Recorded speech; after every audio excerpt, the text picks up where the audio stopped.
I just got this brand new oscilloscope. Let's get it downstairs and into the lab to look at 7 small but game-changing things that I love about the MXO oscilloscopes. First up is the ability to change the brightness of the front panel LEDs. After I got eye surgery, I had some issues with glare, so being able to turn the front panel LEDs down to 5% is really nice for me. I'm also just not a big fan of Channel 5's default color, and you can just change the channel color. For me, this is just personal preference, but for folks who have trouble differentiating red and green, being able to change the colors is a true game changer. I've even seen people on other scopes swap the red and blue channels feeding into their display so they could tell the difference between channels 1 and channel 2. Moving on to the touchscreen, I was pleasantly surprised by the types of annotations I could use. I could just draw a circle around something, or if that looks a little funky and you want something more clean cut, you could do a box like this. But the annotation I like the most is the ability to put arrows on the screen.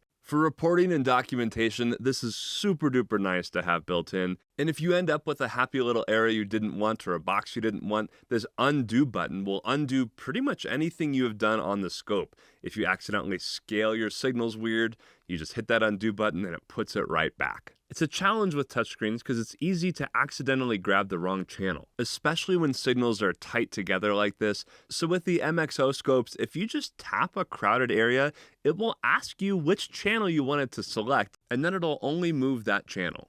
At first I was confused by the shape of the probe compensation pins, but then I realized it means I didn't have to use the ground clip or the witch hat to compensate my probe. I could use the probe just like this. It's oddly satisfying how it's just the right shape and spacing to get the signal and ground connected on the probe, and then you can use the screwdriver to make sure those impedances match and get some crispy clean corners on your square waves.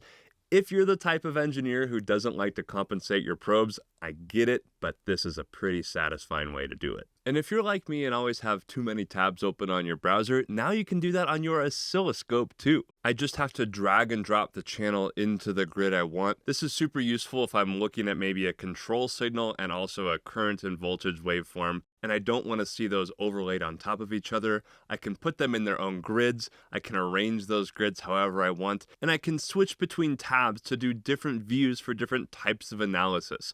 Maybe I'm worried about timing, so I want everything together, and then maybe I'm measuring a voltage rail, so I'm going to put that one out separately in its own grid. These MXO oscilloscopes are packed full of things like this. They'll never make headlines like 8 channels or 12 bits of resolution, but these little things make them a joy to use. And this scope has earned a full-time spot on my test bench.